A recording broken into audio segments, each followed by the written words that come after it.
they said the river had a secret. It kept time by carrying stories downstream, and every crossing proved a lesson.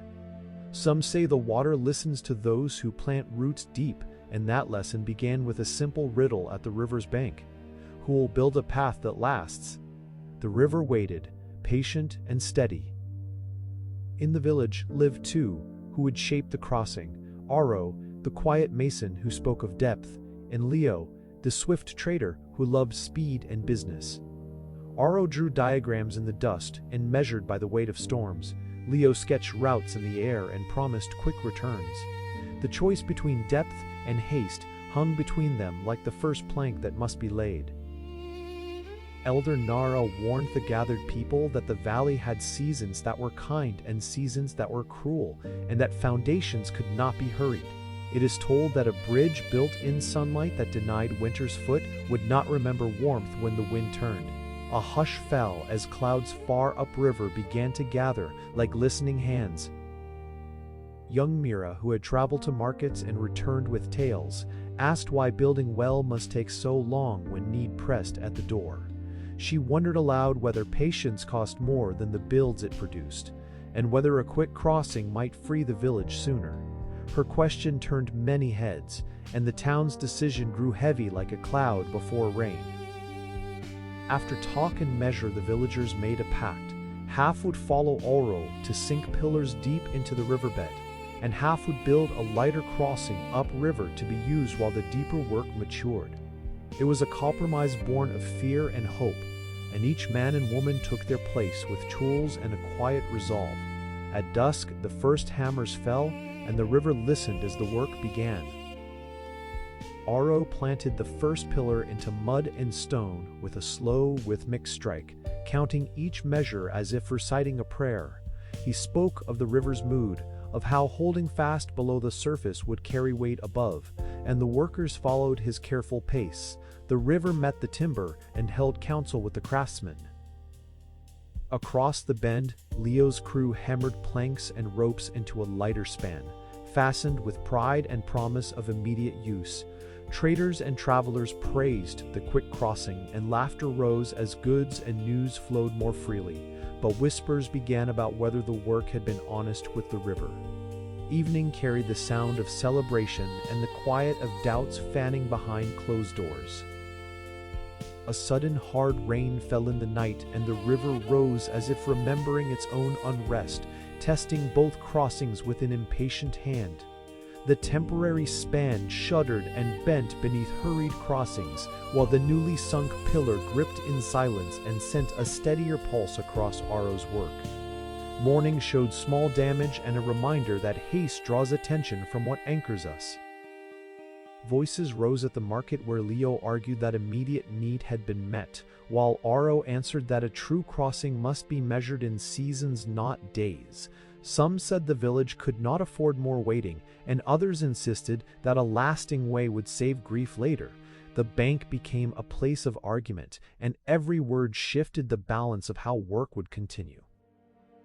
Mira walked the length of both crossings and watched the laborers as if reading a book of futures written in dust and sweat.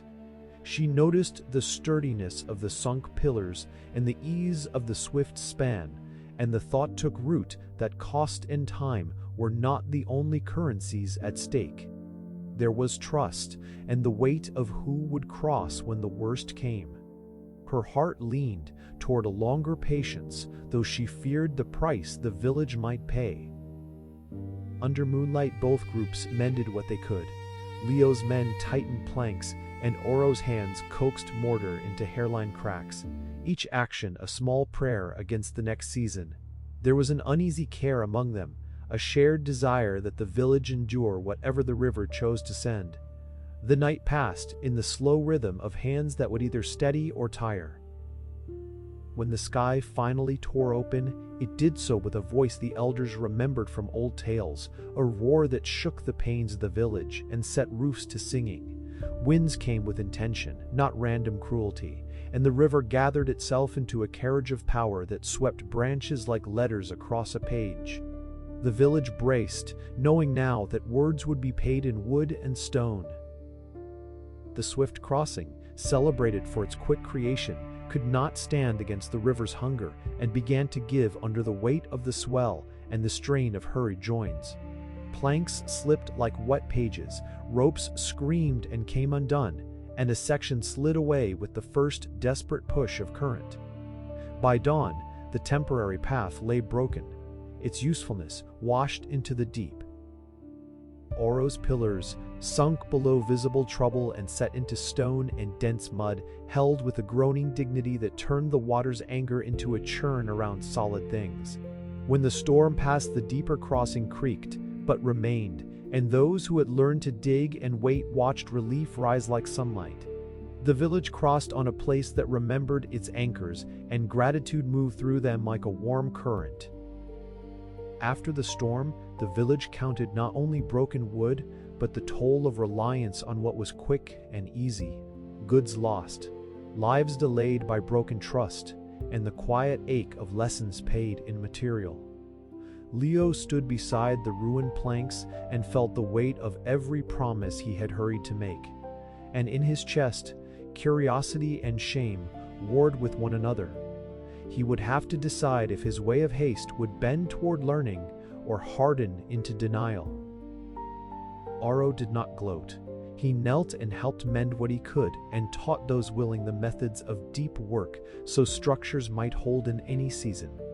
It is told that his greatest tool was patience, and that teaching it could be harder than setting stones, for patience asks us to watch while things take shape beyond our vanity. He spoke softly, and the riverside listened as hands learned to sink anchors true. In the aftermath, Leo faced a choice at the ashes of his span: rebuild in haste and risk repeating the ruin, or join the long work and learn the price of steadiness. The village watched him, and Mira watched him, and for a moment the old rivalries were like smoke that could still be turned into seed. Leo paused as if hearing the river speak again, and that pause would shape the next crossing.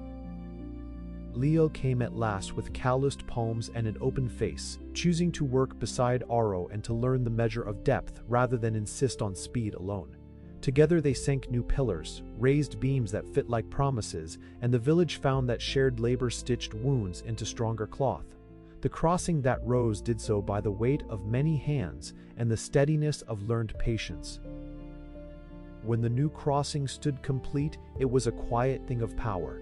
Deep pillars like old trees rose from the river, and a span that had learned to bend with storms held steady underfoot. People crossed with a kind of reverence, carrying stories and goods, and children played where once danger had been.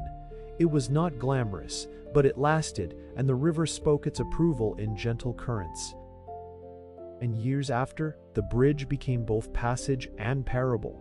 Elders told travelers about the time the river tested the village and how patience paid in seasons rather than days. Mira, older now, would say that growth had been the steadier currency and that patience was not passive but a shaping force. The parable closed with the simple truth that what we anchor well carries us through what we cannot control, and that lesson became the village's inheritance.